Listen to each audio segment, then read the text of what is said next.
નમસ્કાર વિદ્યાર્થી મિત્રો, હું સ્વાગત કરું છું અમારી આકાશ એકેડમી યુટ્યુબ ચેનલમાં. અને આજે હું તમારી સમક્ષ ગુણોત્તર શ્રેણી શું છે અને એમાંથી પરીક્ષામાં કઈ રીતના પ્રશ્ન પૂછાઈ શકે એ રજૂ કરીશ.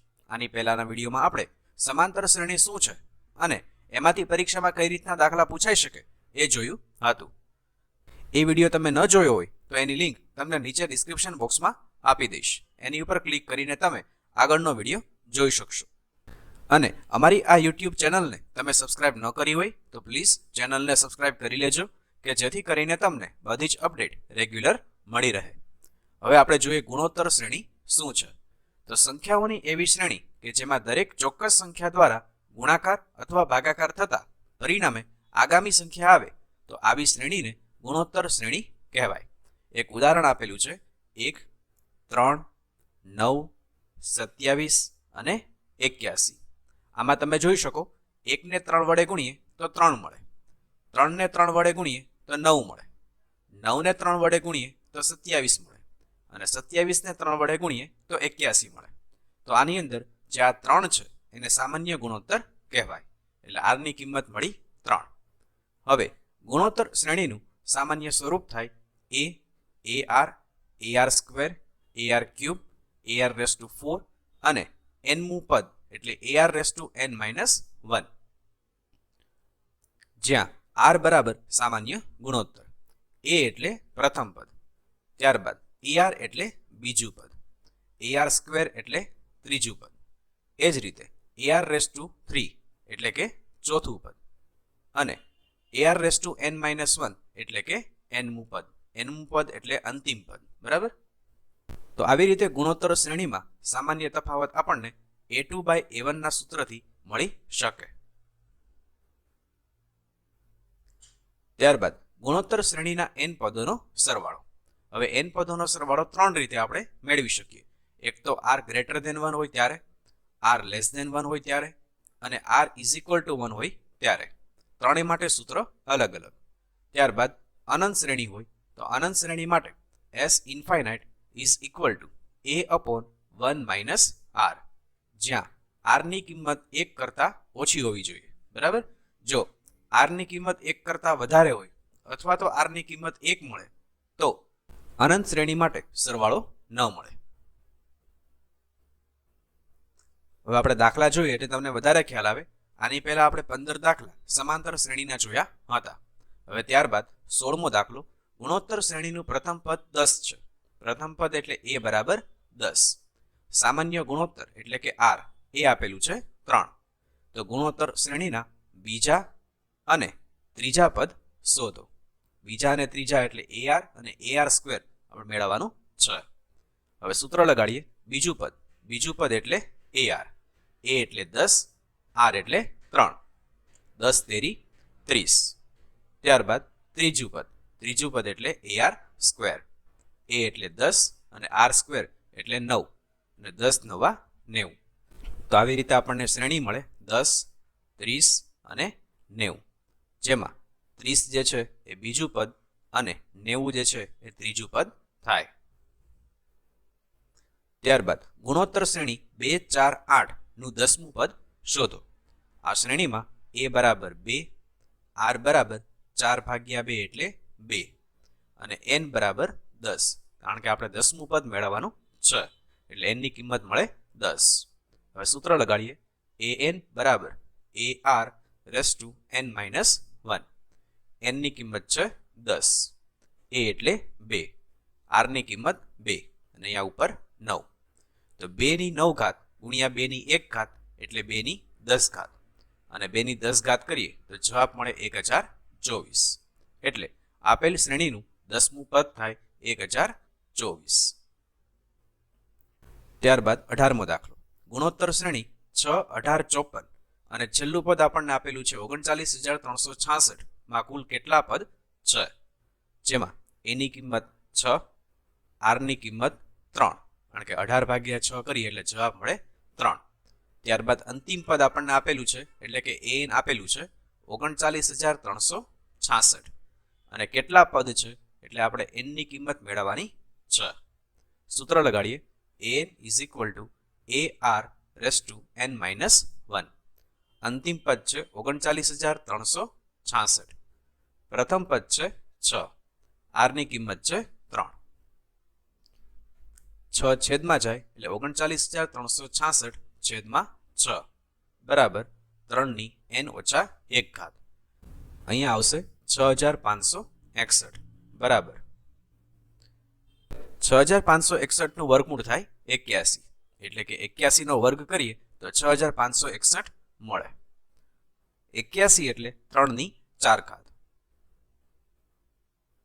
હવે 4 દુ 8 એટલે 3 ની 8 ઘાત. બે બાજુથી 3 કેન્સલ એટલે 8 બરાબર n ઓછા 1, તો n ની કિંમત મળે 9.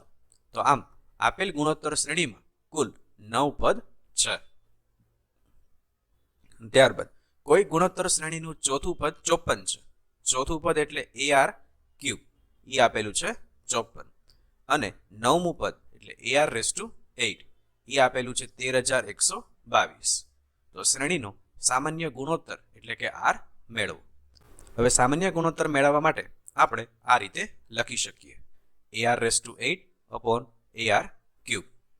હવે અહીંયા કિંમત થાય 13,122 છેદમાં 54. એ કેન્સલ અને 8 માંથી 3 જાય એટલે 5. આ ઘાતનો નિયમ છે કે છેદમાં હોય તો માઇનસ થાય, બરાબર. તો R ની 5 ઘાત બરાબર અહીંયા તમે છેદ ઉડાડો એટલે 243. તો R ની કિંમત મળે 3, કારણ કે 3 ની 5 ઘાત કરીએ તો જવાબ મળે 243. તો આમ શ્રેણીનો સામાન્ય ગુણોત્તર થાય 3. ત્યારબાદ 20મો દાખલો. 3, 6, 12 અને 24 આવી રીતે 20 પદ સુધીનો સરવાળો શોધો. તો A બરાબર 3, R બરાબર 6/3 એટલે કે 2, જે ગ્રેટર ધેન 1 છે. અને જો ગ્રેટર ધેન 1 હોય તો Sn = A r⁻n−1 upon r−1. અને જો r ની કિંમત આપણને લેસ ધેન 1 મળે, r ની કિંમત કેવી મળે? Less than 1. તો અહીંયા r−1 ની જગ્યાએ 1 - r થાય. તો હવે સૂત્રમાં કિંમત મૂકીએ તો n ની કિંમત છે 20 બરાબર. a એટલે 3, r ની કિંમત છે 2, n ની કિંમત 20 -1 upon 2 - 1. તો s 20 ની કિંમત મળે 3, 2 ની 20 ઘાત ઓછા 1. તો આમ આપેલ ગુણોત્તર શ્રેણીમાં 20 પદ સુધીનો સરવાળો આપણને આટલો મળે. ત્યારબાદ આપેલ ગુણોત્તર શ્રેણીના n પદોનો સરવાળો 1275 છે. એટલે Sn તમને આપેલું છે 1275. શ્રેણીમાં કુલ પદોની સંખ્યા શોધો, એટલે n ની કિંમત મેળવવાની છે. આ શ્રેણીમાં આપણે જોઈ શકીએ a ની કિંમત છે 5, r ની કિંમત છે 10/5 એટલે 2. હવે Sn બરાબર A r⁻n−1 upon r−1. એમાં n ની કિંમત મેળવવાની છે, Sn આપેલું છે તો Sn ની જગ્યાએ આવી જશે 1275 બરાબર. a એટલે 5, r ની કિંમત છે 2, n−1 upon 2 - 1. 2 - 1 એટલે 1. તો આને લખાય આવી રીતે 1275 બરાબર 5, 2 ની n ઘાત ઓછા 1. 5 છેદમાં જાય એટલે 1275/5 બરાબર 2 ની n ઘાત ઓછા 1.